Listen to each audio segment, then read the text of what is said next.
खुशामदीद नाज़रीन, आप देख रहे हैं प्रोग्राम शायर दस्तूर। मैं हूं शहजाद रज़ा। वज़ीर आज़म इमरान खान ने बलूचिस्तान के पानियों में गैर कानूनी माहीगीरी जो ट्रॉलर्स के ज़रिए होती है उसका सख्त नोटिस लिया है। एक एहतजाज जारी था जिस पर वज़ीर आज़म ने नोटिस लिया और उनके ख़िलाफ़ सख्त कार्रवाई का हुक्म दिया। और ये गवादर में एहतजाज जारी था जिसके बाद ये नोटिस लिया गया। आज प्रेस कॉन्फ्रेंस करते हुए वज़ीर इत्तलात फवाद चौधरी साहब ने ये ऐलान किया कि वज़ीर आज़म की बलूचिस्तान हुकूमत से बात हो गई है और इस पर जो है जल्द ही कार्रवाई की जाएगी और मसाइल ख़त्म होंगे। इसके साथ साथ रवां हफ्ते में बलूचिस्तान पर एक डेवलपमेंट पैकेज का भी हुकूमत ऐलान करने जा रही है। वजह क्या थी इस एहतजाज की, और इस सबसे बड़ी बात यह कि वज़ीर आज़म साहब को ये नोटिस क्यों लेना पड़ा। अगर ये एहतजाज इतने दिनों से जारी था तो सूबाई इंतज़ामिया या सूबाई हुकूमत उन्होंने इसके बारे में अभी तक क्या इकदाम किए, वो क्यों नहीं इस एहतजाज को ख़त्म कर सके। इस पर गुफ्तगू करते हैं। स्टूडियो में मुझे ज्वाइन कर रहे हैं मीर चौधरी खादिम अली मांडला साहब। बहुत शुक्रिया मांडला साहब आपका। सेनेटर मोहम्मद अब्दुल कादिर साहब पाकिस्तान तहरीक इंसाफ के सेनेटर हैं, हमें स्काइप पे ज्वाइन कर रहे हैं, आपका भी बहुत शुक्रिया। इससे पहले आप दोनों हजरात से बात करूँ, मीर ज़िया लांगो साहब हमारे साथ फ़ोन लाइन पर मौजूद हैं, मुशीर दाखिला हैं बलूचिस्तान के। बहुत शुक्रिया लांगो साहब हमें ज्वाइन करने का। सवाल यही है कि वज़ीर आज़म ने इसका नोटिस लिया, उसके बाद ये मीडिया पर हाईलाइट भी हो रहा है और आप भी यकीनन कोई कार्रवाई कर रहे होंगे, लेकिन ये आज से नहीं, पिछले तकरीबन 28 रोज़ से एहतजाज जारी था। सो आप लोगों ने भी कुछ इकदाम किए इसको ख़त्म करने के लिए? अगर किए तो आप मुतमईन क्यों नहीं कर सके एहतजाज करने वालों को? बिस्मिल्लाहिर्रहमानिर्रहीम।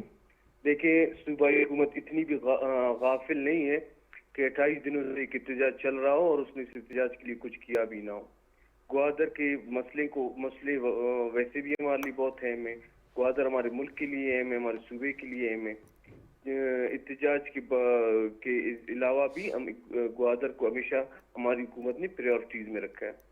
तो जब ये एहतजाज शुरू हुआ तो वज़ीर आला साहब फौरन उत्तरबत पहुंचे। वहाँ उन्होंने उनके मुतालबात बुलाए, देखे। उनमें से 19 मुतालबात थे जिनके लिए फौरी उधरी वज़रा पर मुश्तमिल एक कमेटी वज़ीर आला साहब ने बनाए। उन वज़रा के 2-3 राउंड मुज़ाकरात के हुए। आखिरी दिन जब मुज़ाकरात हो गए तो हुकूमत को वज़रा और इंतज़ामिया की तरफ से इत्तला दी गई कि मुज़ाकरात कामयाब हो गए और बहुत जल्द सूबाई वज़रा और मौलाना साहब इन मुज़ाकरात की कामयाबी का ऐलान करेंगे। तो बदकिस्मती से वो ऐलान ना हो सका। तो 2 दिन बाद वज़ीर आला साहब ने मुझे भेजा। मैं वहाँ गया तो मैंने जो है अमन अमान के हवाले से जो मामला थे, सिक्योरिटी के हवाले से वो देखे और खुसूसन इस एहतजाज के धरने के हवाले से जो मामला थे वो देखने थे। तो वहाँ जब मैं गया तो मेरे सामने 19 डिमांड्स थे। 19 डिमांड में से 16 डिमांड हमारे जो वज़रा आ चुके थे वो मंजूर हो चुके थे और उन पर अमल भी हो चुका था। 3 डिमांड ऐसे थे जो हमने कहा रातों रात नहीं हो सकते कि हम आप अभी कहते ये एक मुल्क है, इस मुल्क का एक कानून है, कानून का एक तरीकाकार है, हर चीज को कानून के मुताबिक ले जाना होगा। वहाँ जो है एक मसला था कि बोट्स को और व्हीकल्स को कस्टम ने पकड़ा था। अभी वो कस्टम के FIR हमने मंगवाए, चेक किए, वो सूबाई हुकूमत के दार इख्तियार में नहीं थे। हमने सिफारिश भी की फेडरल गवर्नमेंट को कि मेहरबानी करें आप लोग जो सब जिनके इख्तियार में ये FIR खत्म करना है वो इन FIR पर नजरसानी करें, जिसका इमरान खान साहब ने बहुत उनकी हुकूमत ने ताउन किया है और वो सब चीजों पर हमारे साथ ऑन बोर्ड है। दूसरा मसला है मेरे भाई, आपका इतना बड़ा बॉर्डर है ईरान के साथ जहाँ से ये लोग कारोबार करते हैं। वहाँ से जो है हमें सिर्फ कारोबार के अलावा हमारे एक मुल्क है, हमारे मुल्क को दहशतगर्दी का खतरा है। वहाँ से दहशतगर्द आए और गए भी हैं। तो एक इतने बॉर्डर को, उस एरिया के एडमिनिस्ट्रेशन को, अगर लोग कहते हैं कि आप FC से लेकर सिविल एडमिनिस्ट्रेशन को दे दें तो उस पर हम काम कर रहे हैं। उसको हम एक रात से उसको कुर्सी से उठाकर उसको कुर्सी पे नहीं बिठा। ठीक हो गया। तीसरा मुतालबा जो पूरा नहीं हो सका, ये आपने वक्त मांगा। तीसरा मुतालबा था, मैंने कहा ये एक जो ट्रोलिंग हो रही है ये एक माफिया है। जिस तरह किधर करप्शन का माफिया है, चीनी का माफिया है, माफियों को रोकने में हम एक रात नहीं, आप हमें 8-10 दिन दे, हम इनको खत्म कर लेंगे। उन्होंने हमें टाइम दिया ही नहीं है। लेकिन आप वहाँ के माहीगीरों से, मौलाना से बजाते खुद भी आप पूछ सकते हैं। अच्छा, ये जो ट्रॉलर हैं लांगो साहब, इनको तकरीबन खत्म हो गए। ट्रॉलर कोई साइकिल नहीं है ना, trawler it's a big thing, very big ship. इसको जाने की समंदर में इजाज़त कौन देता है? ये जो है उनकी कुछ इस तरह चीजें हैं कि मौलाना साहब ये नहीं कहते हैं कि ये सारी जो है चोरी के ट्रॉलर हैं और आके एक ट्रॉलिंग करते ले जाते। वो कहते हैं फेडरल गवर्नमेंट बलूचिस्तान से बाहर के ट्रॉलर्स को लाइसेंस ही ना दे, वो इधर आए ही ना। अच्छा, मतलब बलूचिस्तान हुकूमत जो है, क्या बलूचिस्तान हुकूमत के पास ये इख्तियार है कि उसके हिस्से में जो समंदर है या जो आपकी टेरिटोरियल लिमिट है, आप उस पर उन ट्रॉलर को इजाज़त दे सकते हैं या नहीं दे सकते? वो बिल्कुल नहीं दे सकते और नहीं दे भी रहे हैं। जब कभी हमारे सिस्टम में देखें, तमाम इदारों में सिस्टम में कमजोरियां हैं, कभी कमजोरी हो जाती है, हुकूमत का काम उस कमजोरी को काबू पाना होता है। उस पर भी जिद नहीं होना चाहिए, क्योंकि जिद से अवाम का भी नुकसान है और जिद से हुकूमत का भी नहीं, नुकसान। लेकिन आपने लांगो साहब अभी कहा ना कि ये एक माफिया है, तो ये कोई आम बंदा बात करे तो समझ आती है, लेकिन आप इतने अहम ओहदे पे फाइज हैं, अगर आपको ये इल्म है और आपको इस इशू से बहुत पहले से यकीनन ये इल्म होगा कि अगर ये कोई माफिया है, तो अब तक उसके तदारुक के लिए इकदाम क्या हुए? ये माफिया इस तरह होते हैं, लोग मिले होते हैं, ट्रॉलर्स ऑफिशियल्स मिले होते हैं, इनकी गठजोड़ से चीजें होती हैं। किससे मिले होते हैं? आपस में मिले होते हैं। नहीं नहीं, आपस में तो मिले होते हैं ना, लेकिन एक लॉ इन्फोर्समेंट नाम की भी चीज है ना, अगर आपस में मिले हैं तो हुकूमत का काम है कि ये माफिया को ब्रेक करे। जिस तरह मैं आपको एक बात बताऊं, आप इस्लामाबाद में सफर कर रहे हो, किसी उस पर चेक पोस्ट पर जो है आपसे कोई पुलिस वाला 50 रुपए ले ले, ये इस तरह होता है। इस चीजों को काबू करने के लिए शिकायत लगाया जाता है, गवर्नमेंट फौरन उनके खिलाफ एक्शन उठाती है। यानी आप कह रहे हैं कि जो कुछ कानून नाफिज करने वाले इदारे हैं, उनके अंदर कुछ ऐसे अनासर मौजूद हैं जो इनके साथ मिलकर ये गैर कानूनी काम कर रहे हैं? मैं ये नहीं कह रहा हूँ कि उनके अंदर अनासर ऐसे हैं, मैं ये कह रहा हूँ कि उनके और फिशर्स में इनके दोनों की गठजोड़ के बगैर ये हो नहीं सकता। हो नहीं सकता। हमारे साथ ही रहिएगा लांगो साहब। अब्दुल कादिर साहब, ये आपने सुना मीर ज़िया लांगो साहब जो अभी गुफ्तगू कर रहे थे, तो अल्टीमेटली तो बात सूबाई हुकूमत पे आती है कि एक एहतजाज हो रहा है, उनके जो भी मुतालबात हैं, उन्होंने कहा 16 मुतालबात कबूल कर लिए हैं हुकूमत ने, वो भी ज़रा मैं तफसीलात अभी उनसे लेता हूँ। लेकिन जब वज़ीर आज़म को नोटिस लेते हैं या लिया जाता है, तो उसका ये मतलब हुआ कि जो ऑन ग्राउंड लोग हैं या डायरेक्टली जिनकी जिम्मेदारी है, शायद वो काम नहीं कर सके, इस वजह से हाईएस्ट लेवल पे नोटिस लेना पड़ा। बिस्मिल्लाहिर्रहमानिर्रहीम, अल्लाहुम्मा सल्ली अला मुहम्मद। मैं ये बात आपको बताना चाहता हूँ कि ये तो जो 16 मुतालबात हैं, इसके अंदर कुछ मुतालबात इस किस्म के हैं कि जो बाकी पाकिस्तान की अवाम है उसके साथ एट पार नहीं है। अब उनका कहना ये है कि जी आप वो जो नॉन कस्टम पेड गाड़ियाँ, जिस तरह अभी मीर ज़िया लांगो साहब आपको बता रहे हैं कि वो फ़ौरन छोड़ दें। अगर आप नॉन कस्टम पेड गाड़ियाँ छोड़ दें तो जो कराची से गाड़ियाँ आ रही हैं, सिंध के 5-6 करोड़ अवाम है, पंजाब के हैं, KPK के हैं, वो ड्यूटी पेड गाड़ियाँ चला रहे हैं। वो कहेंगे जी कि आप हमसे ड्यूटी क्यों ले रहे हैं? इसी तरह मैं ये कहता हूँ कि वो कह रहे हैं कि जी बॉर्डर से आप बॉर्डर ट्रेड हमें जो है ना ओपन कर दें, और उन पे जो फूड आइटम है, यहाँ पे डालडा का लीटर है 350 रुपये लीटर, वहाँ पे है 80 रुपीज़ लीटर। चलें, अगर सिर्फ गवादर के लिए करना हो तो गवादर की आवाम, गवादर की आबादी है 1,30,000, 1,40,000, उनके लिए जो क्वांटिटी चाहिए होगी तो वो तो शायद गवर्नमेंट छोड़ सके, लेकिन वो वहाँ से मंगा के अगर कराची जा रहा है, और कराची में कोई रहने वाला बेचारा जब अपना कुकिंग ऑयल खरीदता है वो 350 रुपये लीटर खरीदता है, तो उसके साथ ज्यादती है, उन लोगों के साथ ज्यादती है।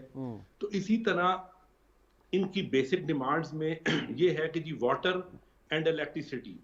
अब हुकूमत ने इनके लिए 75 लाख गैलन पर डे के लिए 2 सोर्सेज, एक शादीकोट डैम और देयर इज अनदर डैम जो कनेक्ट किए हैं गवादर के साथ। 75 लाख गैलन पर डे पानी गवादर को क्लीन वाटर मिलेगा। इसके अलावा इनके लिए एक डिसैलिनेशन प्लांट जो पहले प्रोसेसेस में था और थोड़ा बहुत टेंडर के प्रोसेस में उसमें प्रॉब्लम्स थे जो 2-3 साल में क्लिक नहीं कर सका, अभी टेंडर हो चुका है, 17 अरब रुपए का डिसैलिनेशन प्लांट इनको दिया गया है। और मैं यहाँ पे एक और चीज़ अपने भाइयों को और हमारे बलूचिस्तान और गवादर की आवाम को ये कहता हूँ कि देखें, जितना गवादर 1,30,000 आबादी के शहर के लिए उधर 60 अरब रुपए का एयरपोर्ट बन रहा है, उधर ईस्ट बे 20 अरब रुपए की ईस्ट बे बन रही है, उधर वाटर के लिए 10 अरब रुपए अभी लगे हैं, उधर जो इनका पुराना टाउन है उसके लिए 20 अरब रुपए की गवर्नमेंट ने अमाउंट अप्रूव करके और 4 अरब रुपए दे दिए हैं ताकि वहां पे काम शुरू हो जाए। इनकी वेलफेयर के लिए दिन रात काम हो रहा है, और ये हमारा एक ऐसा सिटी है जिसमें इंटरनेशनल इन्वेस्टमेंट्स आएंगी।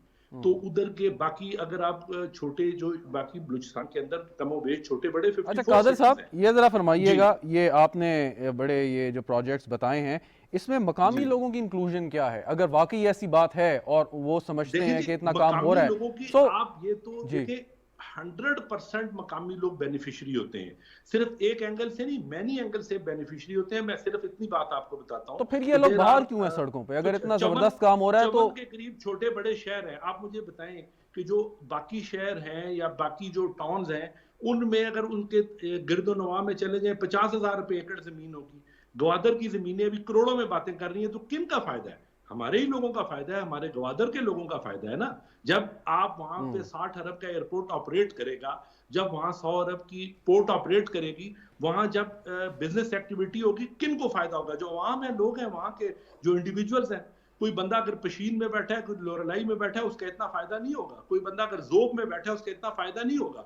कोई रखनी बारकान में बैठा है, ग्वादर के लोगों को फायदा होगा, जीवनी के लोगों को फायदा होगा और तुर्बत के लोगों को फायदा होगा। उनकी लाइफ की स्टैंडर्ड इंक्रीज कर जाएगी। आप ये मुझे बताएं कि इंटरनेशनल चाइना, आप मुझे बताएं कि इतनी दूर से आगे दुनिया में कितनी जगह उसके पास अवेलेबल है, आके यहाँ इन्वेस्टमेंट कर रहा है। और जब ये अपनी इंडस्ट्रीज ले आएगा यहाँ, जब आपकी रिफाइनरी लगेगी, जब यहाँ पे अभी शिप यार्ड, यहाँ गवर्नमेंट हमारी जो पीटीआई की गवर्नमेंट है, उसने एक शिप ठीक, यार्ड यहाँ पे अप्रूव किया है, जो कम हो बेश 300 से 400 अरब रुपए का मनसूबा होगा। वेरी आप राइट। मुझे बताएं कि कौन से इतने बलूचिस्तान के अंदर अच्छा, कौन से मेरा इतने सवाल शहर जो है हैं? ना, वो ये सारी जी बातें आपकी मैंने मानी। मेरा सवाल जो था जी वो ये कि ये मैं लेकिन बाद में आता हूँ इस सवाल के साथ आपके पास कि फिर भी ये जी लोग बाहर क्यों? वजह क्या है कि अगर तो इतना जबरदस्त भाई काम हो रहा बिल है? भी क्या, आप मुझे बताएं, जो वहां का एमपी है हमल कलमती, 36,000 वोट उसने लिए। अगर एक घर से जहां एक वोट होगा, 3-4 लोग और भी होंगे, तो उसके साथ भी 60-70-80,000 लोग हैं ना। लेकिन ये तो देखें आप, ये जो वेरी हदायत राइट। साहब ने, मौलाना साहब ने एक जी, एहतजाज शुरू किया, उसके अंदर रिक्वायरमेंट क्या है जी? शराब खाने बंद कर दें। भाई शराब खाने तो आप लोग के लोग, अगर कोई बंदा शराब नहीं पीना चाहता है ना पिए, और अच्छा किया बंद कर दिया गवर्नमेंट में। लेकिन अगर आप ये कहें कि जी नॉन कस्टम पेड गाड़ियां चलाने दें, हमें 300 यूनिट हर घर को फ्री बिजली दे दें, आप ग्वादर को देंगे, कल पसनी मांगेंगे, पसनी मांगेगा, उसके बाद तुर्बत मांगेगा, फिर कोयटा वाले मांगेंगे, बिल्कुल फिर ठीक, बिल्कुल लाहौर ठीक। वाले मांगेंगे। आप किस किस को फ्री बिजली वेरी देंगे? Right, very right. 500 अरब रुपए, 500 अरब रुपए सर्कुलर डेट है हर साल का। गवर्नमेंट सब्सिडी दे रही है, अपने आप से पेमेंट दे रही है बिजली को कादर चलाने के साहब, लिए इस मुल्क के लिए। वापस आता हूँ आपकी जानिब। जी जरा मांडला साहब को शामिल प्लीज। कर लूँ। मांडला साहब, ये जो गुफ्तगू लांगो साहब की भी, कादर साहब की भी आपने सुनी है, तो ये जो एहतजाज है, मतलब कोई अनरियलिस्टिक है आपके ख्याल में? इनकी डिमांड्स नहीं होनी चाहिए? जो जायज़ डिमांड है, जैसे ट्रालर गैर कानूनी तौर पे अगर चल रहे हैं तो बिल्कुल जायज़ डिमांड है, साफ़ पीने का पानी चाहिए, बिल्कुल जायज़ डिमांड है। लेकिन जैसे कादर साहब कह रहे हैं, सही कह रहे हैं कि अगर नॉन कस्टम पेड गाड़ियाँ वो कहते हैं छोड़ के हमें चलाने की इजाज़त दें, तो फिर इस किस्म की डिमांड तो हुकूमत को ना ही करनी चाहिए, ना कर सकती है पूरी। बिस्मिल्लाहिर्रहमानिर्रहीम। बहुत शुक्रिया शहजाद साहब। देखें, जहाँ तक एहतजाज का तल्लक है, तो मेरा ख्याल है अब्दुल कादर साहब की बातों से और लांगो साहब की बातों से ये तो वाज़े हो गया कि वो सही एहतजाज कर रहे हैं। कि जिस तरीके से अब्दुल कादर साहब कह रहे हैं कि उनको ज़रूरत है बिजली की और पानी की, यानी कि जो बुनियादी सहूलतें हैं आज तक उनके पास वो भी पानी मुयस्सर उनको नहीं। पहुंच चुका है, तो 300 मेगावाट का उनका पावर स्टेशन अप्रूव हो चुका है। और ये गवर्नमेंट अप्रूवल की बात मैंने सुन ली आपकी, मैंने अप्रूवल की बात बिल्कुल सुन ली है।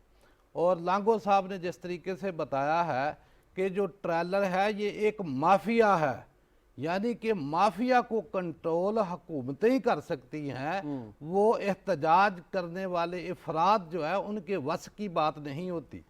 तो जब ट्रेलर को लाइसेंस हुकूमतों ने दिए हैं ना, कोई अफराद ने तो नहीं दिए। जब हुकूमतें जिस तरीके से बड़े पतली गली से निकलने की कोशिश की, लांगो साहब ने कि अगर कोई पुलिस वाला बंदा पैसे ले लेता है तो वो पुलिस वाला नहीं, ये बड़े बड़े अदारे। तो मुझे तो हैरानगी ये होती है कि मकरान डिवीज़न जो है ना, उस डिवीज़न के मेरा ख्याल को 4-5 मिनिस्टर हैं और फिशरी का मिनिस्टर है जी, मिनिस्टर हैं। 8 जी मकरान डिवीज़न की बात कर रहा हूँ मैं। जी जी जी, इस गवर्नमेंट में सारे मिनिस्टर ही मतलब कि वो ग्वादर उसी में आता है। और जिसकी जी बात कर रहे हैं कि मीर हमल कलमती साहब, तो मेरा है जो अभी कमेटी बना के वो जो आई, जो ग्वादर से इलेक्टेड मेंबर है, तो उस वो गया ही नहीं कमेटी में। भाई उसको भिजवाना था कि वो पिछले 14 साल से वहां से इलेक्ट होके आ रहा है, उसका काम था जाके अपने बंदों की बात सुनता।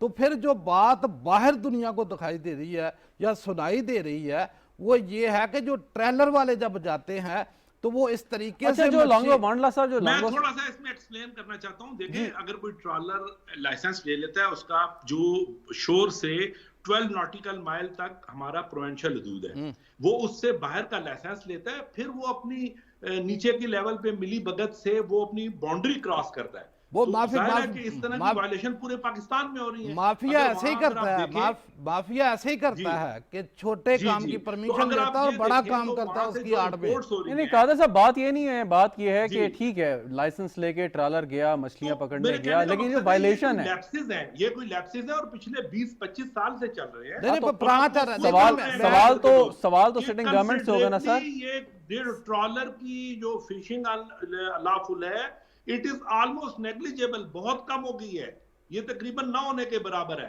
लेकिन सिर्फ ये है कि अब चूंकि उनको थोड़ा अवामी सपोर्ट मिल गई है तो वो इस चीज को एक्सप्लॉइट कर रहे हैं, हालांकि वो पिछले इंटरव्यूज में मान चुके हैं कि ये ऑलमोस्ट ना होने के बराबर है। अच्छा मांडला साहब, एक मिनट जरा जिया साहब के पास मैं जाना चाहता हूँ। जिया साहब, ये जरा बताएं कि आपने कहा जी कि 19 में से 16 मुतालबात जो हैं वो हो गए हैं, आपको भी उन्होंने बताया, जो कमेटी बनाई थी उनको भी बताया, वो कौन कौन से मुतालबात हैं जरा बता दें जो हुकूमत ने मान ली है, पूरे कर दी हैं। देखिए, कुछ मुतालबात ऐसे थे, मैं आपको जिस तरह बताऊं, माहीगीरों को आने जाने में समंदर में तंग किया जाता था, उनको फौरन अहकाम दिए गए कि उनको आने जाने में कोई मसले ना हो। उनके महकमे तालीम की नॉन टीचिंग के स्टाफ की आर्डर्स के मसले थे, वो हो गए। कोस्ट गार्ड की में जो थी उसके कुछ मसले थे, वो हो गए। कुछ एक्सप्रेस वे के मुतासरीन को मुआवजे का मसला था, वो हो गए। अच्छा, वो हो गया। जी, वाइस चांसलर 145 मिलियन उनको दे दिए वाइस और बाकी भी उनको कहा है कि 14 करोड़ 50 अगर वो लाख सुन ले, मैं जरा मुतालबात बता रहा हूँ, सुन ले, फिर मैं उनको सुन जी लेंगे। जारी रखिए। वाइस चांसलर वहाँ यूनिवर्सिटी का मसला था, तैनात नहीं था, फौरन उसको कर लिया गया। पीएचई पानी के हवाले से जिस तरह कादिर साहब ने कहा मसले थे, फौरन पानी के मसले ऑफिसर्स को उधर बिठाया गया।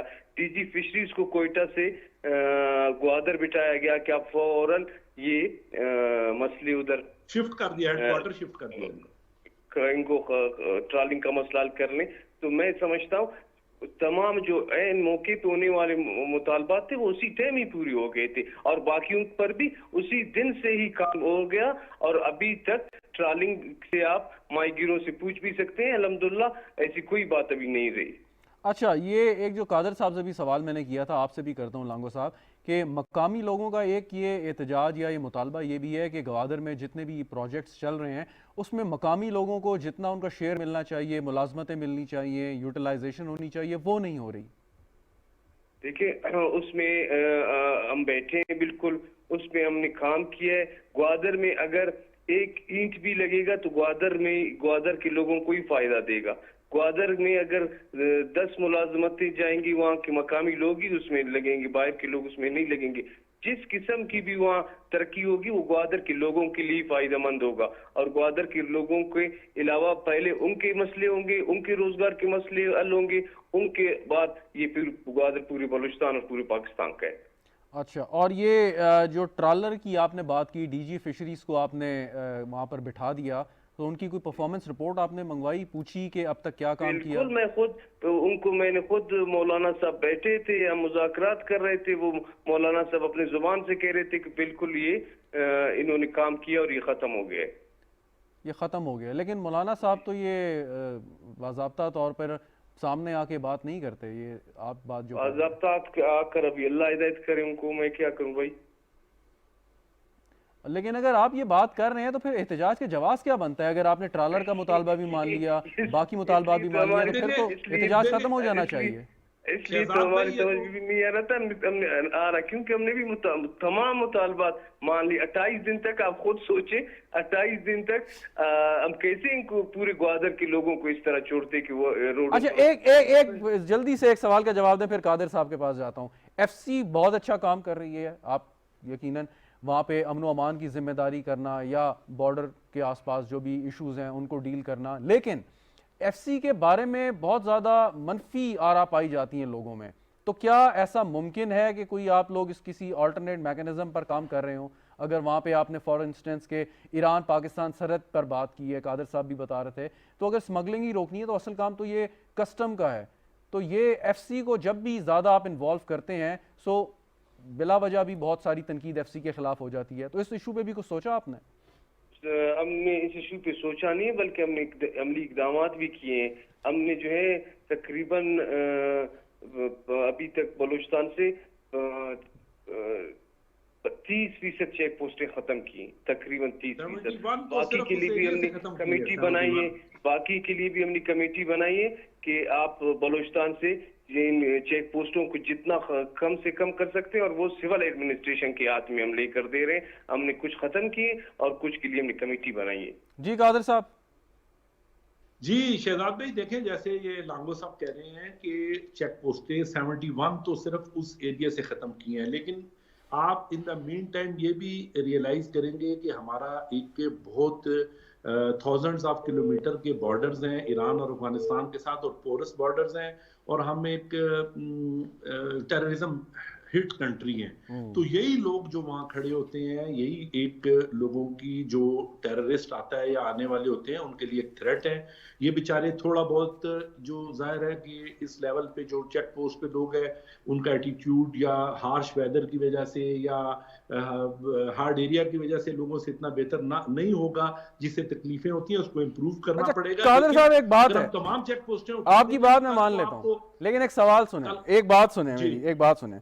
आप बलूचिस्तान से ताल्लुक है, वहाँ आप सारे के सारे इलाके को जानते हैं, ये भी आपको मालूम है कि बॉर्डर से कारोबार कैसे होता है। वहाँ के जो लोग हैं, जो ताजिर हैं, वो कहते हैं कि जी ये स्मगलिंग नहीं करते, ये तो हम कारोबार करते हैं, तिजारत करते हैं। उनके नज़दीक बगैर कस्टम पे किए कोई चीज़ लाना, गाड़ियाँ लाना, दीगर सामान लाना कोई गलत बात नहीं है। और इसमें यकीनन वो खाली अकेले नहीं करते, इसमें और जिनकी तरफ हम इशारा कर रहे हैं वो लोग भी, उसके कई उस महकमे के लोग भी शामिल होते हैं। सो ये तो एक जिसे कहते हैं कल्चर है, वहाँ का कल्चर बना हुआ है, तो इससे कैसे ठीक करेंगे आप?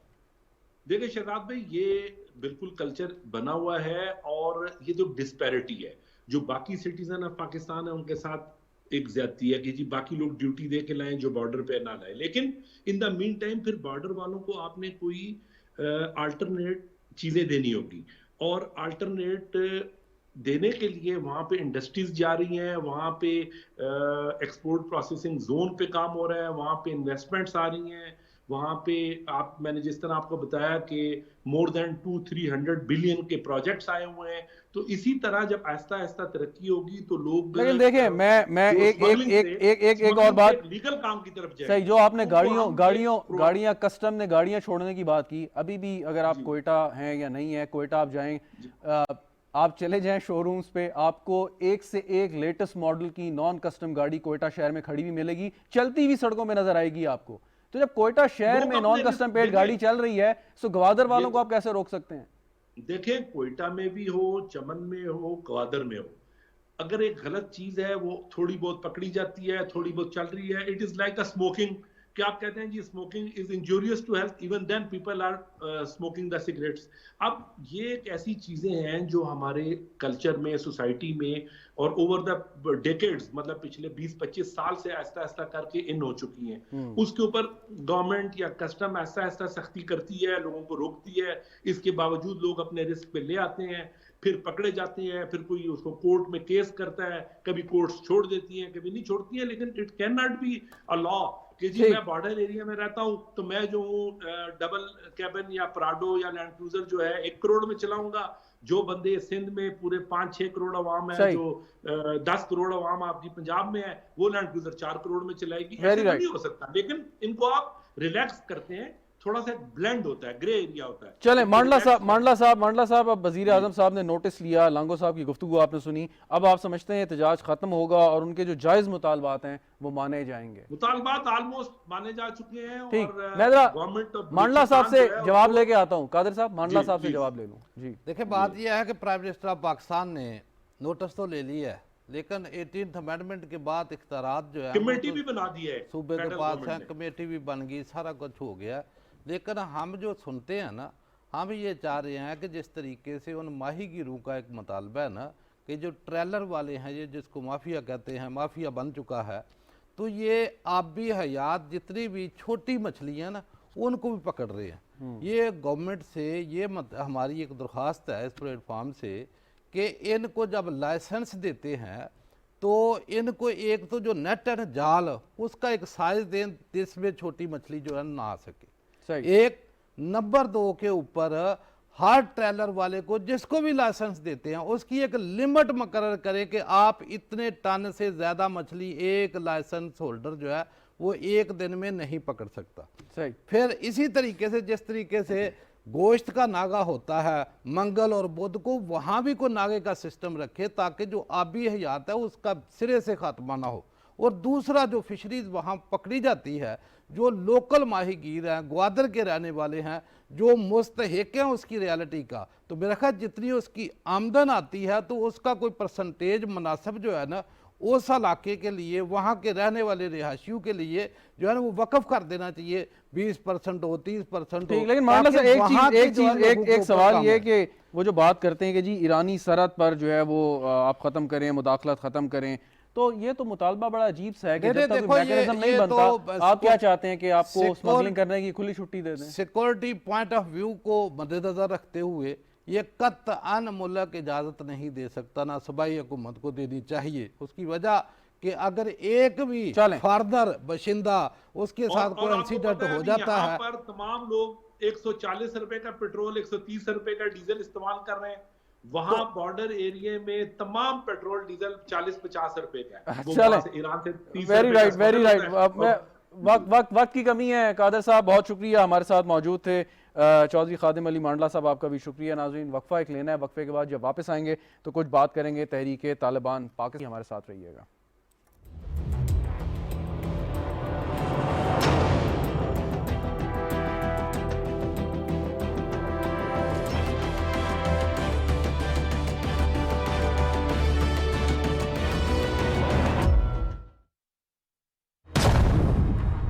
इस कोविड से जंग में हमने बहुत कुछ खोया, मगर अब और नहीं।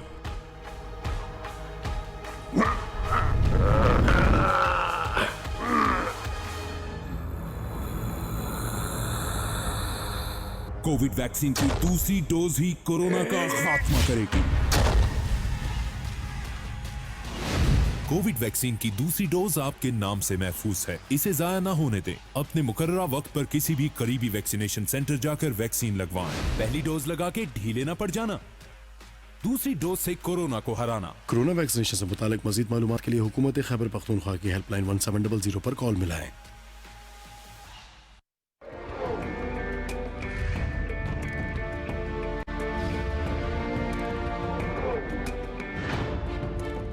हम सब पाकिस्तानी हैं और हम में से कोई भी सिंधी, बलोची, बंगाली, पठान या पंजाबी नहीं है। हमें सिर्फ और सिर्फ अपने पाकिस्तानी होने पर फख्र होना चाहिए।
प्रोग्राम में एक बार फिर खुशामदीद नाज़रीन। तहरीक तालिबान पाकिस्तान एक दहशतगर्द तंजीम है जिसे पाकिस्तानी रियासत ने कालादम करार दिया है और वो गुज़िश्ता कुछ अर्से से बड़े अजीब दावे कर रही है। पहले दावा ये किया कि हम कोई मुज़ाकरात चाहते हैं या कर सकते हैं, उसके बाद फिर खुद ही एक दावा किया कि जी हमने सीज़ फायर जो है वो बंद कर दी है। अब रियासत और एक दहशतगर्द तंजीम के दरमियान जंग बंदी का ऐलान करना एक मज़ाइका ख़ेज़ बात से कम नहीं है। उसके बाद लेकिन हमने ये देखा कि गुज़िश्ता रोज़ FC और पोलियो टीम्स पर उन्होंने अटैक करके ज़िम्मेदारी भी कबूल की। फिर एक और शोशा छोड़ा, वो शोशा ये था कि हम बाज़ाब्ता एक मुआहदे के तहत जो अफ़गानी तालिबान है, अफ़गान तालिबान है या जो वहाँ पे अफ़गानिस्तान की हुकूमत है उसका एक हिस्सा बन गए हैं, उनकी तंजीम की एक शाख बन गए हैं, जिस पर तालिबान के तर्जुमान ज़बीउल्लाह मुजाहिद ने उनके दावे को यकसर मुस्तरद किया और कहा कि किसी किस्म का कोई मुआहदा नहीं है।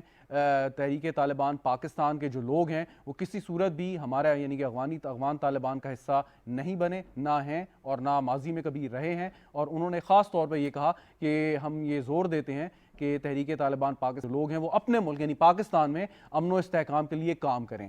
अब ये बात तो उन्होंने की। ये भी हम जानते हैं कि तहरीक तालिबान पाकिस्तान तालिबान की हुकूमत आने से पहले भारत और अफगानिस्तान की खुफिया एजेंसियों के हाथों में खेलते रहे हैं, उनके ज़रिए पाकिस्तान के अंदर कार्रवाइयाँ करते रहे हैं। और अब पाकिस्तान का ये भी मुतालबा है कि वो लोग जो पाकिस्तानी हैं और अफगानिस्तान में इस वक्त छुपे हुए हैं और यहाँ पर बड़े घिनौने जराइम में मुलव्वस हैं, उनको पाकिस्तान के हवाले किया जाए। गुफ्तगू करते हैं इस पर। ज्वाइन कर रहे हैं मुझे जनरल नईम खालिद लोधी साहब, बहुत शुक्रिया आपका। और साबिक सफ़ीर शाहिद अमीन साहब भी हमारे साथ मौजूद हैं। सर आपका भी बहुत शुक्रिया। जनरल साहब, क्विकली आपसे आगाज़ कर लेता हूँ कि ये TTP जो है इसके साथ मुज़ाकरात हों या ना हों, आपके ख्याल में हल इसका क्या निकलता है? अफगानिस्तान में हम तो ये समझ रहे थे कि शायद तालिबान हुकूमत में आके उन लोगों को जो मुलव्वस हैं जराइम में हमारे हवाले करेंगे, वो भी नहीं हो पाया।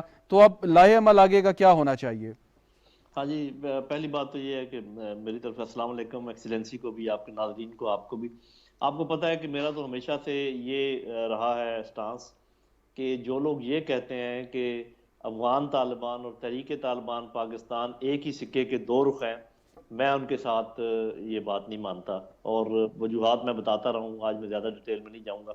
अभी आपने सुन लिया है कि जो कह रहे हैं अफगान तालिबान जो कह रहे हैं, इसमें कोई शक नहीं कि इनके आपस में रवाबत हैं और थे, और कोई सॉफ्ट कॉर्नर हो सकता है अफगान तालिबान के दिल में, जिसका ये मतलब है कि वो हमारे हवाले तो शायद ना करें, लेकिन ये भी यकीनन बात मेरे अब कम समझ में है कि वो इनको इजाज़त नहीं देंगे कि अफगानिस्तान से वो ऑपरेट करें।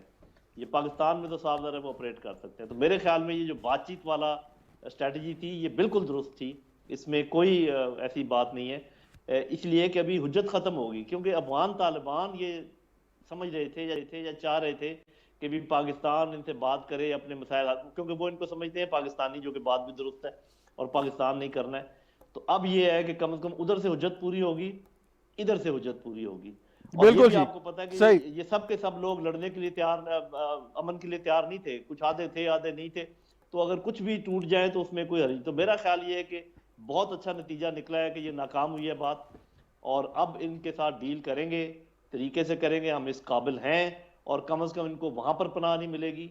तो इस लिहाज से ये आउटकम भी अच्छा है। Very right. एक सवाल है, लेकिन एम्बेसडर साहब से सवाल करके जनरल साहब आपकी जाने बात। एम्बेसडर साहब, ये बातचीत का रास्ता ऐसी तंजीमों के साथ ये कहाँ ले जाता है? क्या वाकई इससे मसाइल हल हो जाते हैं, तशद्दुद की कार्रवाइयाँ ख़त्म हो जाती हैं, वो पुरतशद्दुद कार्रवाइयाँ छोड़ के एक आम शहरी की तरह जिंदगियाँ बसर करना शुरू कर देते हैं? क्या ये मुमकिन होता है?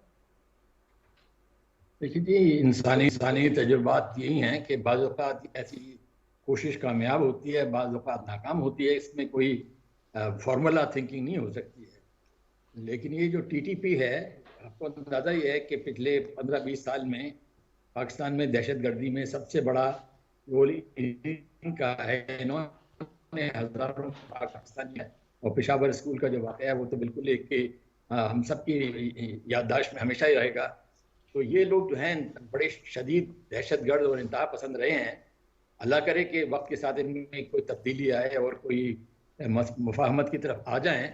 इस सिलसिले में यकीनन मैं कहता हूँ हमारी मुल्क की, हमारी हुकूमत की अगर कोशिश है और तालिबान इस सिलसिले में मदद कर रहे हैं तो वो अच्छी बात है। लेकिन एक सवाल है सर आपसे, और फिर उसके बाद जनरल साहब आप भी इस पर राय दें।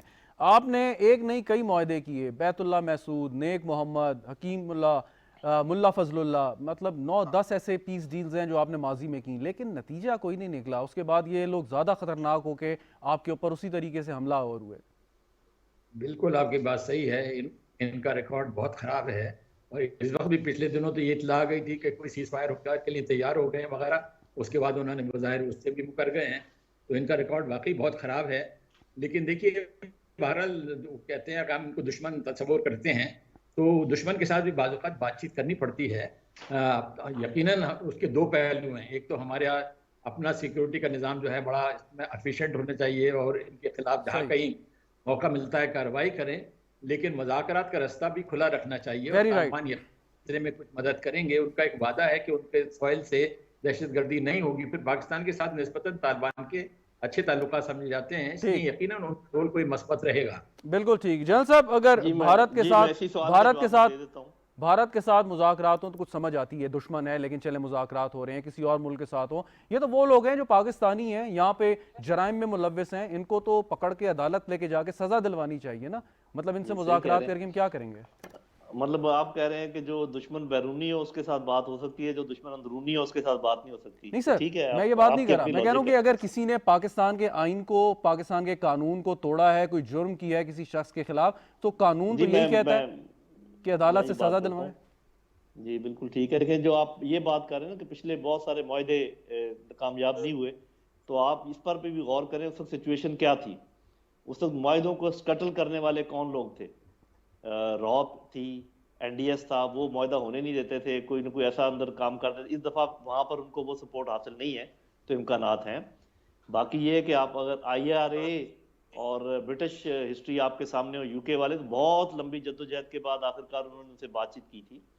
तो ये बातचीत करने में हर्ज नहीं होता जब तक कि आपकी कंडीशंस पे डिपेंड करे। पाकिस्तान की स्टेट ने स्ट्रेट कंडीशंस लगाई हुई हैं, हमारे कॉन्स्टिट्यूशन को माने, हथियार फेंके, और जो ज्यादा मुलव्वस हैं घिनौने जराइम में वो आके सर फेस लेकिन करें जनरल साहब IRA जी। का आपने हवाला दिया है, IRA की जी। तारीख, उनके मुतालबात, उनका एक माजी, वो तो वो वो बरक्स तो है मैं सर मानता उसके। हूँ, कोई भी दो सिचुएशन एक जैसी नहीं होती ना। मैं तो आपको एक अगर ऐसी वैसे बात, मिसाल दे अगर रहा हूँ। मुज़ाकरात हैं तो फिर श्रीलंका का भी जिक्र कर दें, जहाँ पे तमिल टाइगर्स को श्रीलंका शिकस्त में दी बड़े आप ठीक कह रहे लड़ाई हैं। के बाद। श्रीलंका में मुज़ाकरात के बजाय उन्होंने टोटल उनकी जो बेखुनी की, इसलिए जी। कि उनके पास जाने की कोई जगह नहीं थी। यहाँ पर अफगानिस्तान की बहुत बड़ी साथ साथ है, अब वहाँ पर जगह नहीं मिलेगी। बहरहाल मैं अपने स्टांस पर कायम हूँ कि बातचीत करना कोई बुरी बात नहीं है, स्पेशली जब दो बातें हों। नंबर एक कि आपने ज़रूरी नहीं कि आखिरी आदमी को मारना, और आप मार सकते भी नहीं, ये भी आप याद रखें। दूसरी बात यह है कि अगर आधे बात कर रहे हो, आधे लड़ रहे हो, तो ये उनको कमज़ोर करता है, अच्छी बात। तीसरी बात यह है कि हुज्जत पूरी होगी।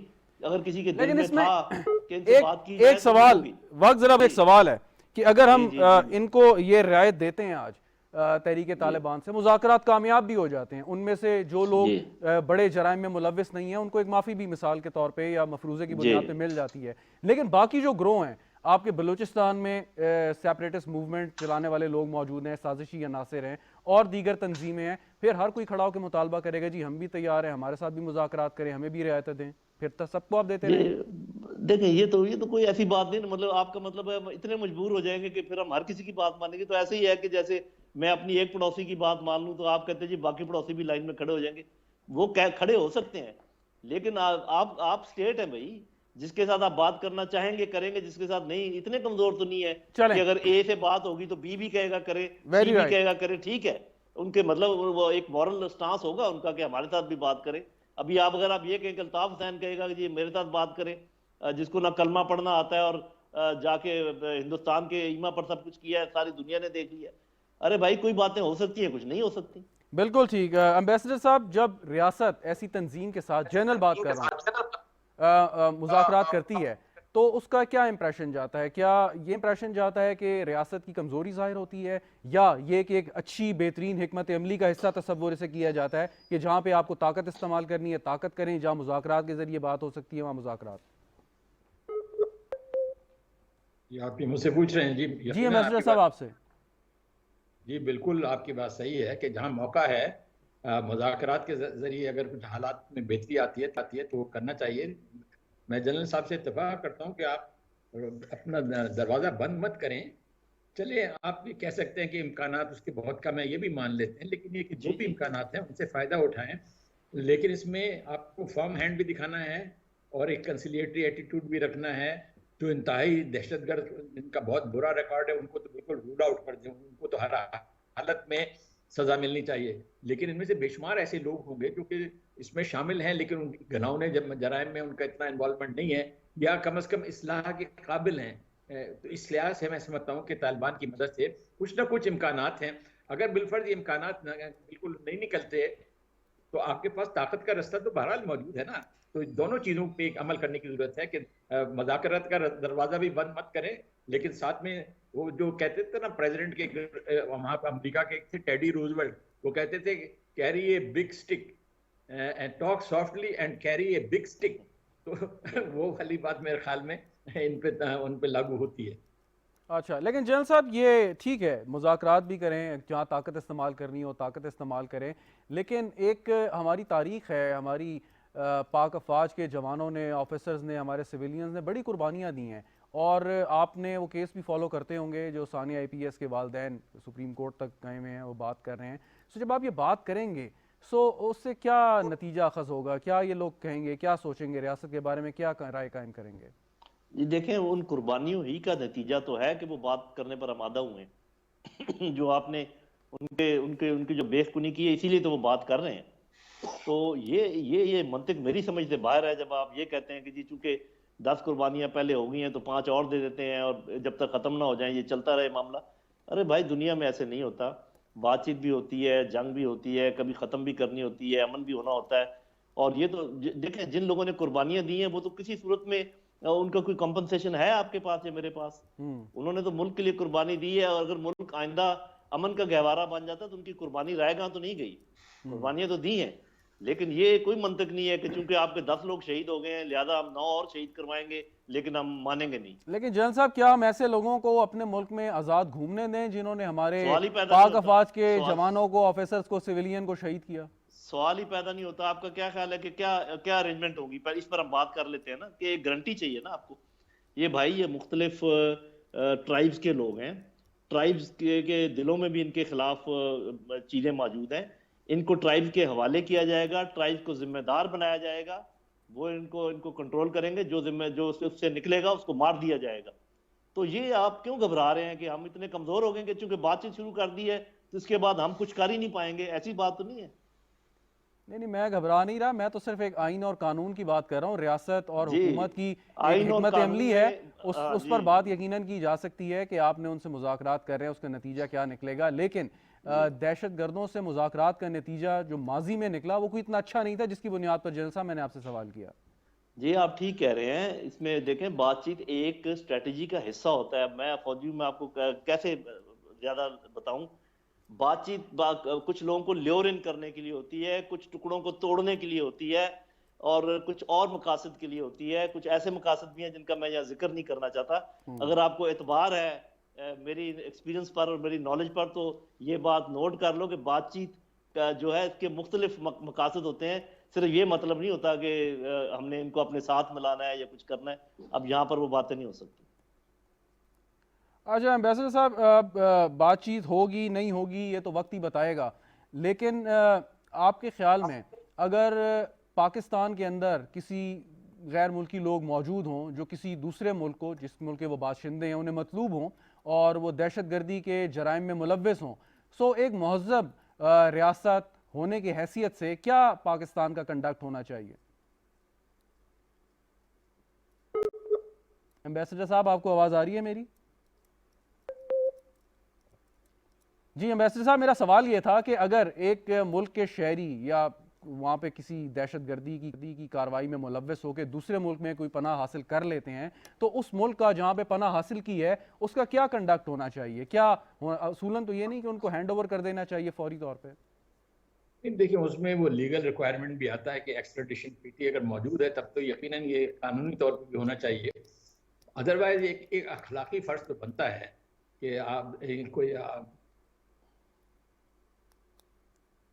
एम्बेसडर साहब से राब्ता शायद हमारा मुनक़ता हो गया। जनरल साहब, आप इसका दीजिए। जी, बेसिकली मेरा ख्याल आपका इशारा इस तरफ है कि अगर अफगानिस्तान इनको हमारे हवाले ना करे तो वो बात आप उस तरफ लेकर जाना चाह रहे हैं। तो वो देखें, अभी तो वो तो उनकी मर्जी है। अगर वो करेंगे हमारे हवाले तो ताल्लुकात हमारे उनके साथ अच्छे होंगे। अगर वो नहीं करेंगे तो उनके साथ टेंशन होगी। सीधी सी बात है। ये तो नहीं हो सकता कि वो हमारे क्रिमिनल्स को जगह भी दिए रखें और उनको ऑपरेट भी करने दें और फिर हमसे भले मानसी की उम्मीद भी रखें। तो ये तो देखते हैं कि वो क्या करते हैं। पहले उन्होंने जो जेस्चर शो किया है वो अच्छा शो किया है। नंबर 1 उन्होंने ऐलान किया है कि हम अपनी ज़मीन इस्तेमाल नहीं होने देंगे। नंबर 2 उन्होंने कहा जी आप उनको कहा कि आप बात करें, इस तरीके से आप नहीं रह सकते, अपने मुल्क में जो करना है आप करें, और अपने मुल्क के साथ अपनी स्टेट वैसे के जान साथ साहब के अमन में। ये वैसे थोड़ी सी बात समझ में ना आने वाली है ना कि हम अपनी दहशतगर्दी के लिए ज़मीन इस्तेमाल नहीं होने देंगे, लेकिन अगर दहशतगर्द हमारे मुल्क में है तो कोई बात नहीं। जी देखें, इसको आप पहला एक्सट्रीम ये है कि दहशतगर्द आपके मुल्क में भी हों और आप ज़मीन भी इस्तेमाल करने दें। एक स्टेप पीछे ये है कि आप ज़मीन ना इस्तेमाल करने दें और वो वहाँ पर बेशक रहें। तीसरा स्टेप ये है कि वो कह रहे हैं कि मुज़ाकरात करें आपस में ताकि आपका डील और आप यहाँ से जाएं। और चौथा ये जो आप कह रहे हैं कि एक्सट्रेडिशन और आपके धक्के करें, तो आप हौसला करें। 4 महीने हुए, 4.5 महीने हुए, ये बात पहले अमरीकियों से कभी नहीं आपने कहा कि ये इनको हमारे हवाले करें। वो आए हैं तो आपको ये बहुत चलें, याद आ गया कि जी उनको बिल्कुल ठीक, बिल्कुल ठीक। बहुत शुक्रिया जनरल साहब, एम्बेसडर साहब, बहुत शुक्रिया आपका भी। माजरत आपको सिग्नल का इशू है, वरना आपसे मैं ज़रूर आखिरी पॉइंट लेता, लेकिन गुफ्तगू नाज़रीन आपने सुनी। ये अब फैसला हुकूमत पाकिस्तान और रियासत पाकिस्तान का है कि उन्होंने मुज़ाकरात अगर इस कालादन तंजीम के साथ करने हैं, कैसे करने हैं, किन बुनियादों पे करने हैं। लेकिन एक चीज़ वाज़ेह है, अगरचे इसकी तफसीलात सामने नहीं है, लेकिन उन लोगों को जो AP सानिया APS जैसे वाक़यात में मुलव्विस रहे हैं, यकीनन किसी तौर पर माफ़ी नहीं मिल सकती। ये हुकूमत ने कहा भी है कि जिन लोगों पर संगीन जराइम में जो मुलव्विस हैं, इल्ज़ामात हैं, उनको कोर्ट से, अदालत से क्लियर कराना होगा। अगर अदालत उन्हें बेकसूर समझती है तो यकीनन अदालत उन्हें छोड़ सकती है। लेकिन एक बात यह भी कि आप अगर उन लोगों को जो इन्फ्लुएंस में आ गए और किसी किस्म के जराइम में मुलव्विस नहीं रहे, एक आइडियोलॉजी को फॉलो करते रहे, उनके लिए एक माफ़ी यकीनन हो सकती है। वो अगर पाकिस्तान की मेन स्ट्रीम में दोबारा वापस आना चाहते हैं, आ सकते हैं। लेकिन जिम्मेदारी यही है कि मुल्क को दोबारा से पुरतशद्दुद कार्रवाइयों से बचाया जाए। कोशिश की जाए कि ताकत का इस्तेमाल ना हो अपने शहरियों पर, लेकिन अगर बात उससे आगे बढ़ती है तो हुकूमत और रियासत के पास बड़ी ताकत है, वो इस्तेमाल कर भी सकते हैं और करना भी जानते हैं। प्रोग्राम देखने का शुक्रिया, इजाज़त दीजिए, खुदा हाफ़िज़।